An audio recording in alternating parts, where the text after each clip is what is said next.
Sir एक line प्रभु श्री राम के लिए sir, one line. Historic day.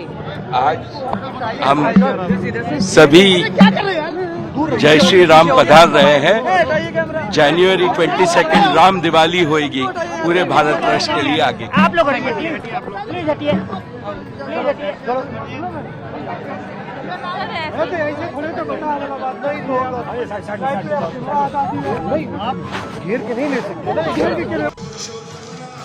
इस तरह का जो संगम है, नज़ारे हैं, और राजनीतिक संगम भी देखने को नहीं मिला, ना ही इस तरह की बातें। आप देखें कि अभी अभी अनिल अंबानी ने ये कहा, मुकेश अंबानी ने ये कहा कि अब 22 तारीख को दिवाली मनाई जाएगी। साथ में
स्नान आदि के पश्चात गर्भगृह में प्रवेश करेंगे।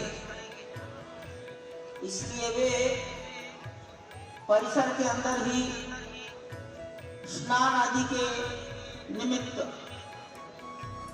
पहुंच चुके हैं।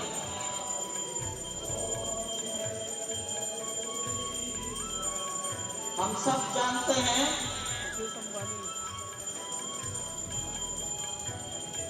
ध्वनि रामलला की प्राण प्रतिष्ठा समारोह से ठीक पहले राम मंदिर प्रांगण में जारी है, तो दूसरी तरफ वीवीआईपीज के मेहमानों के पहुंचने का सिलसिला लगातार जारी है, जिनको निमंत्रण दिया गया है। And the Ambanis has arrived. Ambani और उनकी पूरी फैमिली इस वक्त है। मुकेश अंबानी, नीता अंबानी इस वक्त आपको अपने बेटे के साथ, अपनी बहू के साथ इस वक्त तस्वीरों में भी नजर आए, और इसके साथ साथ लगातार मेहमान पहुंच रहे हैं। देखिए मेल मुलाकात करते हैं। और अदिति, क्योंकि अंबानी इसका जिक्र मैंने सिर्फ इसलिए किया क्योंकि आने वाले वक्त में अयोध्या को हम एक मतलब एक टूरिस्ट स्पॉट के तौर पर स्टैब्लिश होते हैं, हम इसीलिए देखेंगे। शायद आप कल ही से देखने वाले हैं कि ये टूरिस्ट स्पॉट हो चुका होगा। इलेक्ट्रॉनिक आप देखें कि बोट्स बनाई गई हैं, सदियों में इलेक्ट्रॉनिक बोट जो आवाज़ नहीं करती, पॉल्यूशन भी कम करती है, उस तरह की टेक्निक। लेकिन सबसे खूबसूरत बात देखिए कि आज अयोध्या श्री जो है उनको गुलाब से मिलाया जा रहा है। हेलीकॉप्टर में अभी अभी हमने तस्वीरें देखी जो पूरे अयोध्या में पुष्प वर्षा गुलाब से हो रही है। लेकिन इस बीच में हमारे साथ दीपा शर्मा मौजूद है,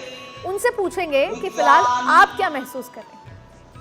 कला, लेखन, काव्य, वादन,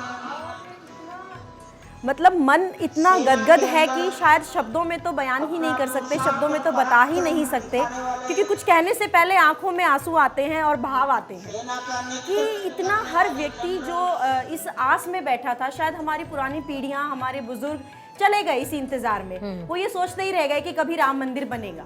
तो सबसे सौभाग्यशाली इस समय हम खुद को समझ रहे हैं कि हम उस पीढ़ी में हैं, हमने इस पीढ़ी में जन्म लिया है जब हम राम मंदिर को साक्षात बनते हुए देख पा रहे हैं, रामलला को साक्षात स्थापित होते हुए देख पा रहे हैं। तो मुझे लगता है हमारी आगे की पीढ़ी और हमसे ज़्यादा सौभाग्यशाली कोई हो नहीं सकता है।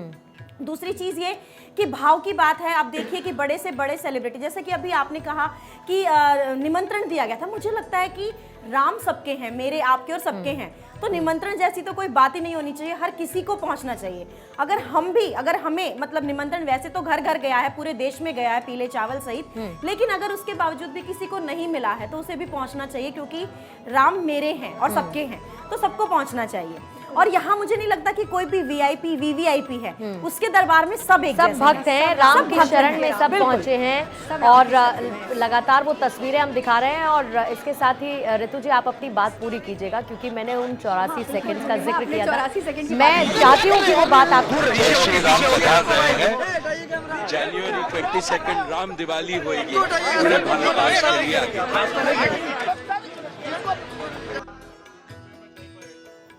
ऋतु जी 84 सेकंड बहुत महत्वपूर्ण है। उस समय वो अभिजीत मुहूर्त है 12:29 से लेके 12:30 तक का समय है अभिजीत मुहूर्त। उस समय प्रभु श्री राम के आंखों में सोने की सलाई से अंजन लगाया जाएगा, ये वो वक्त है। और उसके बाद उनकी पट्टी को खोला जाएगा। बाकी जो प्रक्रिया है वो पूरी हो चुकी है। और आज पौष शुक्ल की द्वादशी तिथि, आज ही कूर्म अवतार हुआ था भगवान विष्णु का, तो ये बहुत विशेष महत्वपूर्ण है। ये तिथि इंद्रिय योग है, आनंद योग है, मेष लग्न बन रहा है, नवांश में वृश्चिक लग्नोदय हो रहा है, तो स्थिर लग्न है वृश्चिक, तो इसलिए बहुत ही शानदार योग है जिसको हम कह रहे हैं कि गुरु है लग्न में। और देखिए एक बड़ी विशेष बात आपके चैनल से माध्यम से कहना चाहूँगी कि ये सारे कार्यक्रम का जो श्रेय मोदी जी हमारे यशस्वी प्रधानमंत्री को मिल रहा है, उनकी जन्मपत्री पे भी आप एक नज़र डालिए तो विक्रमादित्य योग है, लग्न में चंद्रमा है, चतुर्थ में गुरु है और दशम में शनि है।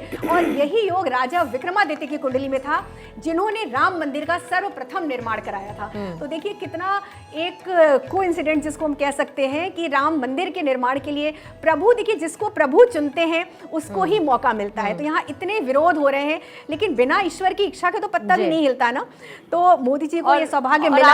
आपने बहुत खास बात इसीलिए कही क्योंकि प्रभु श्री राम का बुलावा आएगा तो फिर कोई रुक नहीं पाएगा। बिल्कुल। और अभी लगातार देखिए तस्वीरें भी दिखा रहे हैं। और जैसा कि मैंने पहले भी आपको बताया, मैं फिर से एक बार आपको बता देती हूँ, नीता अंबानी इस वक्त आपको तस्वीरों में मुकेश अंबानी के साथ नजर आ रही हैं, उनके बेटे इस वक्त, और उनकी प्रतिक्रिया भी लगातार ली जा रही है। और अदिति, थोड़ी ही देर पहले मैंने इसीलिए मुकेश अंबानी का जिक्र किया था।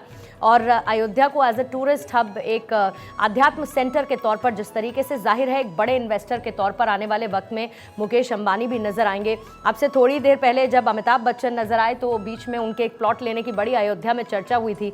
और लगातार हम देख रहे हैं कि अयोध्या किस तरीके से इकोनॉमी वाइज बेहतर होता जा रहा है, जो पहले की स्थिति नहीं थी। और आने वाले 5 वर्षों का अगर हम प्लान देखेंगे तो ये समझ पाएंगे कि अयोध्या को कितना बेहतर इन्वेस्टमेंट के पर्सपेक्टिव से बनाने की तैयारी चल रही है। और ये गोल्डन ट्रायंगल बन गया है, कॉरिडोर, गोल्डन कॉरिडोर बन गया है।